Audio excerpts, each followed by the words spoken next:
पिछली वीडियो में हमने देखा, क्वेश्चन किए थे। अब एक डेरिवेशन कर लेते हैं। डेरिवेशन नंबर है 3rd, कोणीय वेग तथा रेखीय वेग में संबंध निकालना है। किसमें? कोणीय वेग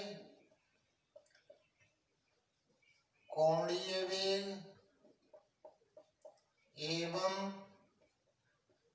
रेखीय वेग में संबंध। अब निकालना है हमको कोणीय वेग में और रेखीय वेग में संबंध। कोणीय वेग थीटा डॉट होता है, रेखीय वेग भी होता है। तो इसके लिए क्या करेंगे, एक कोई वक्र है, ये हमारी प्रारंभिक रेखा है, इस पर कभी कोई कण मान लो बिंदु P पर है, तो यहां से ये हमारी ध्रुवांतर रेखा है। ये यहाँ पर कण बिंदु P है। ध्रुवांतर रेखा की दिशा में वेग r डॉट होता है और ध्रुवांतर रेखा के लंबवत वेग r थीटा डॉट होता है। तो रेखीय वेग कहाँ होगा? रेखीय वेग कहाँ पर होगा? इस बिंदु पर, बिंदु P पर ये O होता है, ये x होता है। ये हमारी कौन सी रेखा होती है? प्रारंभिक रेखा। और ये कौन सी रेखा होती है? ध्रुवांतर रेखा।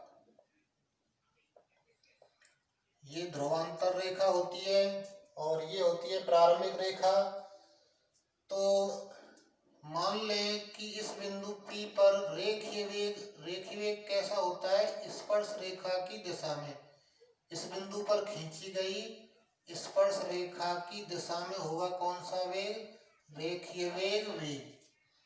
मान लें कि ये इससे कितना कोण बना रहा है? ध्रुवांतर रेखा से मान लें ये फाई कोण पर है। ये फाई कोण पर है तो इस v के कारण इसकी दिशा में घटक क्या हो जाएगा? v cos phi. और इसके लंबवत घटक क्या हो जाएगा? v sin phi.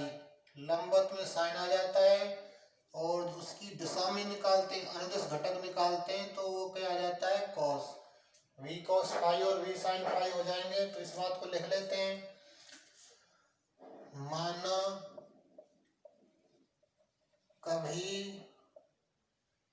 माना किसी समय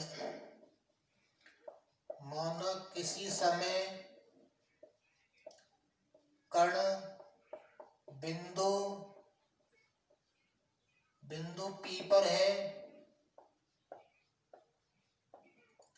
तथा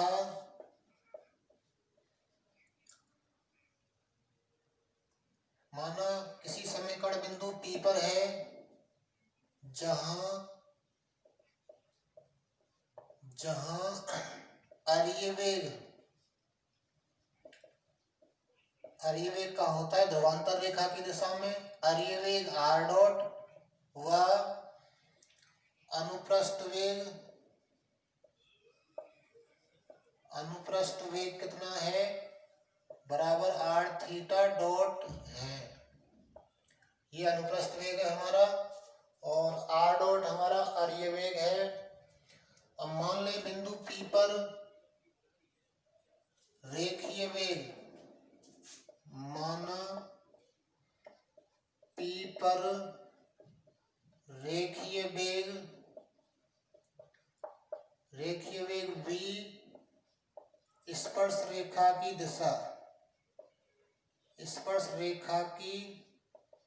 दिशा में है। रेखीय वेग v कहाँ पर है? इस बिंदु पर खींची गई स्पर्श रेखा की दिशा में। स्पर्श रेखा की दिशा में है और मान लो इसको हम पीछे बढ़ाएं तो यहाँ से इस पर 90 डिग्री कोण पर लंब की लंबाई मान लो P है। इसको नाम दे देते हैं R। ये कोण फाई है तो ये कोण भी फाई होगा। ये दूरी कितनी होती है? OP। O से लेकर P तक की दूरी कितनी होती है? R। तो OP बराबर R है, ये दूरी हमारी P है। तो इस चित्र से साइन फाई की वैल्यू क्या आ जाएगी? साइन फाई बराबर होता है लंब बटे कर्ण। कोण के सामने भुजा लंब हो गई, ये कर्ण हो गया, तो साइन फाई की वैल्यू हो गई P/R। ये साइन फाई की वैल्यू है। यदि हम कॉस फाई निकालना चाहें तो आधार बटे कर्ण होता है, आधार हमें पता नहीं है, इसलिए कॉस फाई की आवश्यकता नहीं है। स्पर्श रेखा की दिशा में वेग, माना P पर रेखीय वेग v स्पर्श रेखा की दिशा में है, स्पर्श रेखा की दिशा में है, तथा स्पर्श रेखा को पीछे बढ़ाने पर ध्रुव, इसको हम ध्रुव कहते हैं, ध्रुव O से लंब OR बराबर स्मॉल p है। OR बराबर कितना है हमारा? Small p। O से लेकर R तक की दूरी क्या है? P है। तो यहाँ से साइन फाई कितना मिलेगा? लंब बटे कर्ण यानी कि P/R। कभी आवश्यकता पड़ेगी तो इसका उपयोग कर लेंगे। तो ये इतना हमने चित्र के बारे में बताया। अब हम देखते हैं कि वे घटक क्या क्या होंगे। R डॉट है, इधर R डॉट है, और इधर हमारा क्या है? V cos phi. तो चित्रानुसार क्या होगा कि जो R डॉट है वो हमारा किसके बराबर होगा? V cos फाई के। और जो R थीटा डॉट है, R थीटा डॉट जो कि अनुप्रस्थ वेग है, वो बराबर किसके होगा? V साइन फाई के।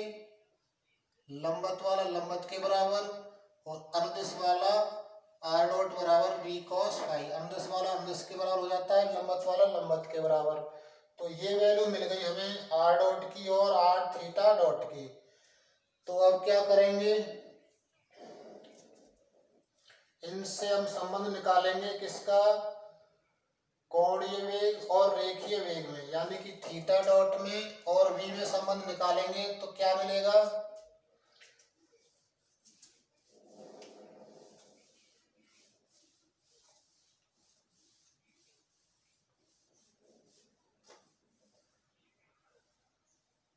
इसको नाम दे देते हैं 1, इसको नाम दे देते हैं 2।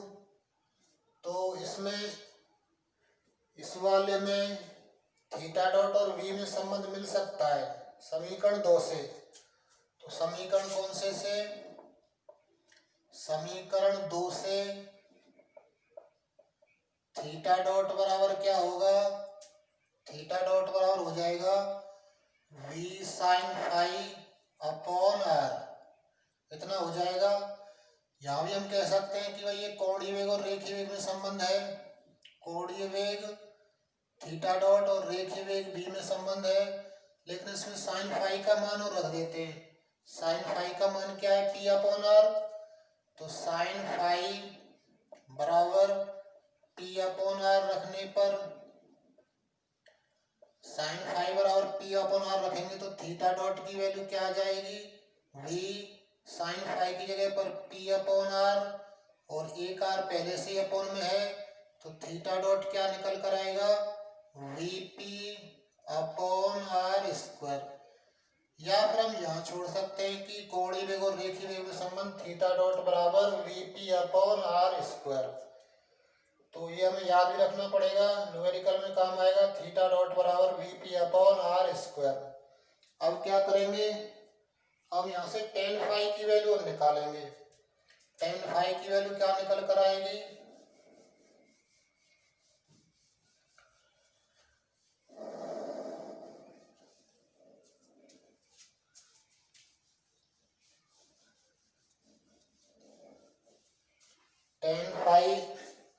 टेन फाई कैसे बनेगा? साइन फाई बटे कॉस फाई हो जाए तो हम समीकरण 2 में भाग लगा दें समीकरण 1 का। तो क्या कर रहे हैं? समीकरण 2 बटे समीकरण 1 करने पर क्या कर रहे हैं, समीकरण 2 में समीकरण 1 का भाग लगा रहे हैं। तो इधर क्या हो जाएगा, आर थीटा डॉट बटे में क्या आर डॉट बराबर कितना हो जाएगा, वी साइन फाई अपॉन में क्या वी कॉस फाई। वी से वी कैंसिल हो गया, आर इसको हम लिख सकते हैं D theta upon d T, और इसको लिख सकते हैं D R upon d T बराबर किसके, टेन फाई के। वी कैंसिल हो जाएगा, साइन फाई बटे कॉस फाई क्या हो गया, टेन फाई। अब क्या करेंगे, टेन फाई का मान निकालेंगे, डी टी कैंसिल हो जाएगा, तो ये रह जाएगा r d theta upon d r बराबर कितना, टेन फाई। तो टेन फाई की वैल्यू हमारे पास में निकल कर आई कितनी, r d theta upon d r, और थीटा डॉट की वैल्यू कितनी निकल कर आई थी, v p upon r square. तो हमें ये दो फॉर्मूले याद रखने पड़ेंगे, साइन फाई का भी याद रख लें, साइन फाई की वैल्यू है पी अपॉन आर, और थीटा डॉट की value v p upon r square. तो इन फॉर्मूलों की हमें आवश्यकता पड़ेगी न्यूमेरिकल्स में। अब न्यूमेरिकल्स पर आ जाते हैं, क्वेश्चन नंबर ले लेते हैं आगे वाला जो क्वेश्चन है वो है क्वेश्चन नंबर 7। क्वेश्चन नंबर देखें 7।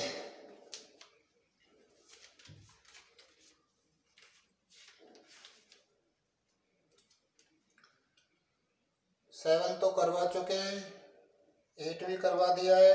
क्वेश्चन नंबर 9 है। क्वेश्चन नंबर 9 देखें क्या क्या कह रहा है इसमें। क्वेश्चन 9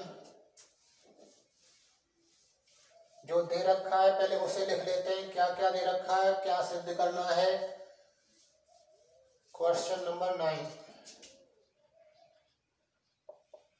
दिया है, क्या क्या दे रखा है, आर बराबर दे रखा है 2a cos थीटा, आर बराबर दे रखा है 2a cos थीटा, और क्या दे रखा है, इस प्रकार गमन करता है कि मूल बिंदु की ओर त्वरण सदैव शून्य है।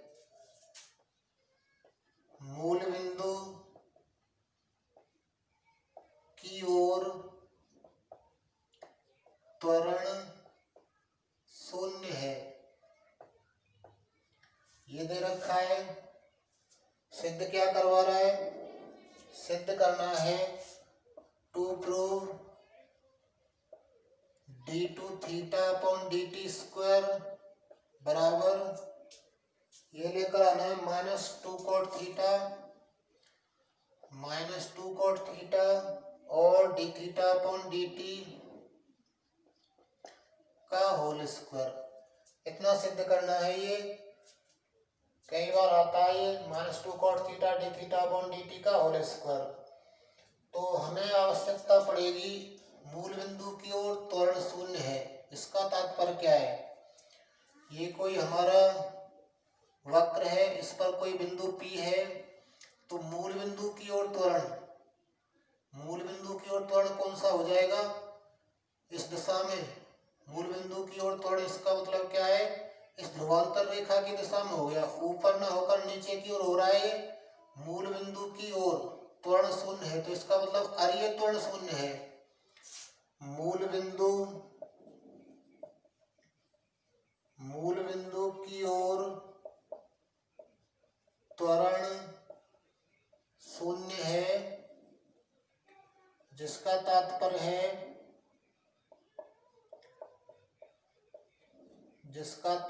है अरीय त्वरण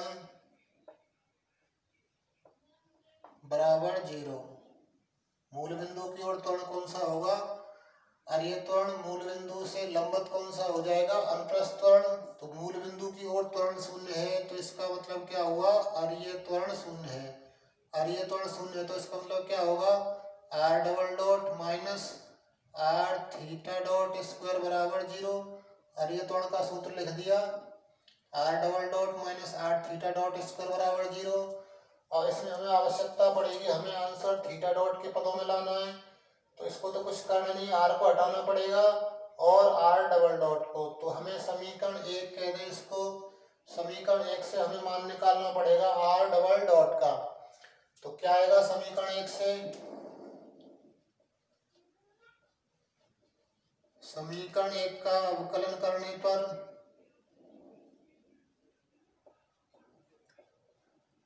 क्या आ जाएगा? आर डबल डॉट बराबर कितना हो जाएगा? पहले तो आर डॉट निकालेंगे। आर डॉट की वैल्यू क्या हो जाएगी? 2a cos थीटा का क्या हो जाएगा? माइनस का साइन थीटा, फिर थीटा का करेंगे थीटा डॉट, इतना प्राप्त हो जाएगा आर डॉट का मान। हमें आर डॉट की आवश्यकता नहीं, हमें आर डबल डॉट की आवश्यकता है समीकरण 2 में रखने के लिए। तो आर डबल डॉट के लिए एक बार और अवकलन करना पड़ेगा। -2a तो कांस्टेंट है, अवकलन होगा साइन थीटा का और थीटा डॉट का। साइन थीटा और थीटा डॉट का फर्स्ट सेकंड से करेंगे। तो एक बार फर्स्ट जैसे एक तैसे रहेगा सेकंड का अवकलन, एक बार सेकंड जैसे एक तैसे फर्स्ट का अवकलन। तो क्या प्राप्त होगा यहाँ से?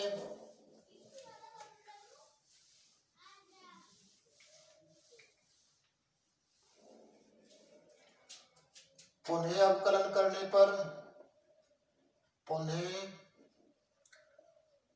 अवकलन करने पर, पुनः अवकलन करेंगे तो क्या आ जाएगा? ये आर डॉट का हो जाएगा आर डबल डॉट बराबर -2a तो कांस्टेंट है, sine theta into theta dot का करेंगे तो एक बार तो साइन थीटा जैसे तैसे थीटा डॉट का हो जाएगा थीटा डबल डॉट, प्लस एक बार थीटा डॉट जैसे तैसे साइन थीटा का करेंगे, साइन थीटा का क्या हो जाएगा?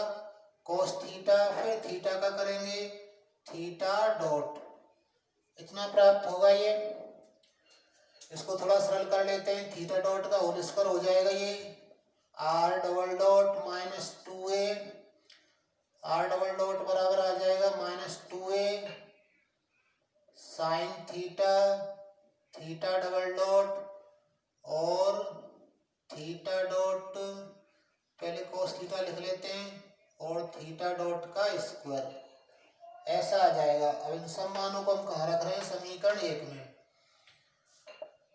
समीकरण 1 में मान रखने पर, मान रख रहे हैं समीकरण 1 में, तो क्या आएगा? आर डबल डॉट की जगह क्या लिख रहे हैं? -2a और साइन थीटा और theta double dot plus cos theta और theta dot square minus R की वैल्यू, आर की वैल्यू क्या है? 2a कोस थीटा और थीटा डॉट का स्क्वायर, ये बराबर किसके? 0 के। इसको थोड़ा सरल करेंगे, देखते हैं क्या प्राप्त होता है। -2a का गुणा करवा दें इसमें, या 2a -2a से भाग दे देते हैं। -2a से भाग देने पर, -2a से भाग देंगे तो क्या मिलेगा? यहाँ मिल जाएगा साइन थीटा थीटा का double dot plus cos theta theta dot square, ये भी क्या हो जाएगा? प्लस कोस थीटा और थीटा डॉट स्क्वायर बराबर 0, ऐसा रह जाएगा। हमें थीटा डॉट स्क्वायर वाला एक तरफ चाहिए, दोनों एक जैसे ही, ये 2 हो गए, तो ये रह जाएगा sign theta theta double dot plus 2 कोस थीटा और थीटा डॉट स्क्वायर 2 हो गई है, 2 cos theta theta dot square बराबर 0। उसने सिद्ध करने वाले भाग में इसको उधर ले रखा है, तो हम भी इसको उधर भेज देते हैं। तो क्या मिलेगा?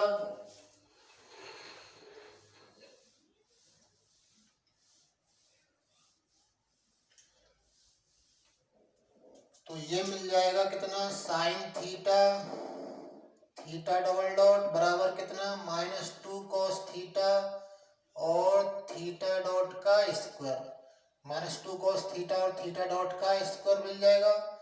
हमें इधर केवल थीटा का डबल डॉट चाहिए, इसको उधर भेज देते हैं। तो थीटा डबल डॉट बराबर क्या हो जाएगा? -2 cos theta upon sine theta और थीटा डॉट का स्क्वायर, इसी को क्या लिखा जा सकता है, d2 theta upon d t square बराबर -2 कॉस बटे साइन क्या हो जाएगा ये कॉट थीटा। थीटा डॉट को क्या लिख सकते हैं, D theta upon d T और इसका क्या है वर्ग। और ऐसा ही हमें सिद्ध करना था कि d2 theta upon d t square बराबर -2 cot theta d theta upon d t का होल स्क्वायर। तो इस टाइप से क्वेश्चन करने हैं, देखना क्वेश्चन जितने भी हो जाएं या एग्जाम्पल हो जाएं, एग्जाम्पल्स को देखना करके फिलहाल सभी एग्जाम्पल करने हैं।